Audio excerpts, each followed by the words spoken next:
자, 바로 본론으로 들어가 볼까요? 오늘 살펴볼 이심층 자료 진짜 흥미롭거든요. 우리가 매일 스마트폰으로 송금하고 결제하지만 사실 그 뒷단에서는 돈의 근본적인 아키텍처, 즉 뼈대 자체가 우리 눈앞에서 완전히 바뀌고 있습니다. 오늘 그 거대한 변화를 낱낱이 파헤쳐 보겠습니다. 경제 뉴스 보면 맨날 정부가 돈을 얼마나 찍어냈네, 금리가 업저네 하면서 돈의 총량에만 집중하잖아요. 그런데 사실 핵심은 그게 아닙니다.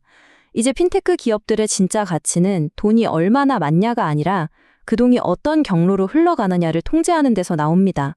길목을 잡는 자가 승리하는 거죠. 오늘 이 거대한 패러다임 전환을 이해하기 위해서 딱 4가지만 짚고 넘어가겠습니다. 새로운 자금의 흐름, 돈의 길을 트는 정부 정책, 스테이블 코인과 AI가 까는 디지털 레일, 그리고 플랫폼으로 진화하는 핀테크입니다. 빠르게 훑어보죠. 첫 번째 파트입니다. 돈의 흐름이 대체 어떻게 바뀌고 있다는 걸까요? 예전에는 헬리콥터에서 돈을 뿌리듯 시중에 현금이 무작위로 흩어지는 광범위한 공급 방식이었습니다. 하지만 이제는 다릅니다. 돈이 딱 정해진 디지털 파이프라인을 통해서만 흐르도록 강제하는 시대가 왔어요.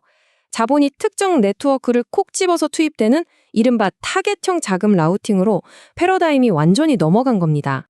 두 번째 파트, 정부의 거시 정책이 어떻게 이런 돈의 길을 만들어내는지 한번 볼까요?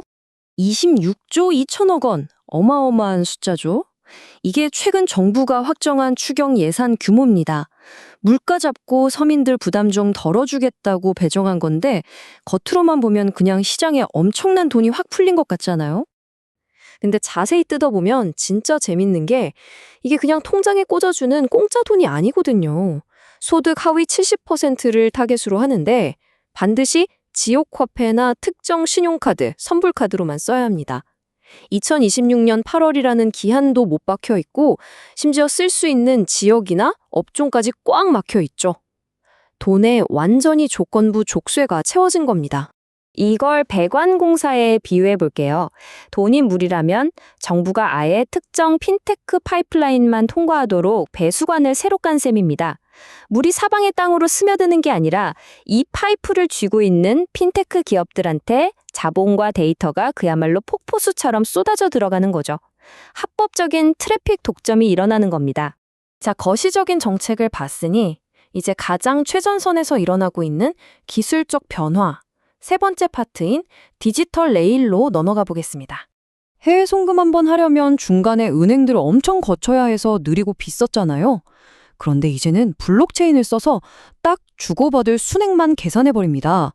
전통적인 중개기관들을 싹 다 우회해서 아주 가볍고 빠르게 만들어버리는 거죠. 대표적인 예로 서클의 결제 네트워크를 들 수 있습니다. 얘네는 달러와 가치가 연동된 USDC라는 스테이블 코인을 써서 블록체인상에서 초 단위로 실시간 정산을 끝내버려요. 낡고 녹슨 기존의 금융철로를 걷어내고 초고속 디지털 레일을 새로 깔아버린 겁니다. 그런데 진짜 소름 돋는 응용 분야는 바로 여기입니다. 인공지능과 마이크로 결제가 만나는 지점이죠.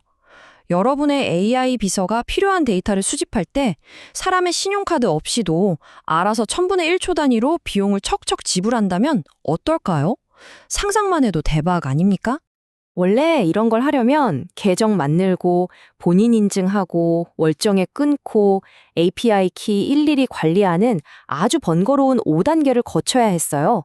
하지만 이제는 AI가 데이터를 찾다가 402 결제 필요라는 페이월에 부딪히면 알아서 스테이블 코인으로 찰나의 순간에 결제를 딱 끝내버립니다.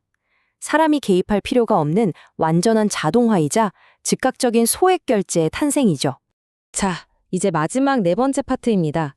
돈의 흐름을 주게 된 핀테크 기업들의 가치가 어떻게 바뀌는지 보시죠. 결국 기업들의 본질이 달라진다는 게 핵심입니다. 예전에는 거래 한 건당 수수료 떼먹는 단순한 톨게이트였다면 이제는 돈의 흐름 자체를 통제하고 거기서 쏟아지는 데이터까지 독식하는 거죠. 게다가 사용자가 아예 다른 곳으로 못 빠져나가게 가둬두는 거대한 플랫폼 비즈니스로 진화하고 있습니다. 이 밸류에이션 차이 한번 보시겠어요? 카카오나 네이버 같은 순수 플랫폼 기업들의 멀티플과 비교하면 기존 결제 업체들은 현재 너무 저평가되어 있습니다. 하지만 이 결제 업체들이 방금 말씀드린 거대한 플랫폼으로 성공적인 전환을 이뤄낸다면 이 격차가 확 줄어들면서 어마어마한 리레이팅, 즉 가치 재평가가 일어날 수밖에 없는 완벽한 무대가 세팅된 겁니다. 그럼 도대체 이 시장이 얼마나 크길래 그러느냐? 진짜 혹소리 납니다. 가장 긍정적인 시나리오로 봤을 때 이 새로운 결제 레일이 타겟할 수 있는 전체 시장 규모, TAM이 무려 310조 원에 달할 것으로 예상되거든요. 이 310조 원을 쪼개서 보면 오프라인 카드나 온라인 결제는 물론이고 플랫폼 정산, 기업 간, B2B, 국가 간 결제까지 거의 모든 결제 생태계에 침투할 수 있습니다. 여기서 나오는 새로운 매출 잠재력만 무려 8,500억 원 이상으로 추정되죠. 규모가 아예 달라지는 겁니다. 자, 그래서 우리는 누굴 봐야 하느냐? 딱 이 타겟형 자금 흐름을 선점하고 있는 기업들을 주시해야 합니다. 지역화폐 플랫폼 꽉 잡고 있는 코나아이, 글로벌 크로스보더 결제망을 뚫고 있는 헥토파이낸셜, 꾸준히 덩치를 키우는 NHNKCP, 그리고 데이터와 스테이블 코인 지갑 쪽으로 확장 중인 헥토이노베이션 같은 기업들이 이 거대한 흐름의 최대 수혜자가 될 가능성이 아주 높습니다. 오늘 짚어본 이 심층 자료 딱 한 줄로 요약할 수 있습니다.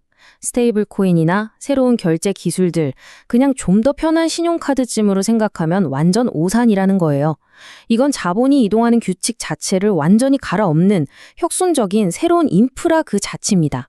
오늘 해설을 마치면서 여러분께 묵직한 질문 하나 던지고 싶네요. 돈의 길이 통째로 바뀌는 이 거대한 라우팅 혁명 속에서 여러분의 포트폴리오는 제대로 방향을 잡고 있습니까? 아니면 아직도 곧 사라질 과거의 낡은 톨게이트에 투자하고 계신가요? 아주 빠르게 재편되고 있는 이 새로운 금융 생태계에서 여러분만의 전략을 다시 한번 날카롭게 점검해 보시길 바랍니다.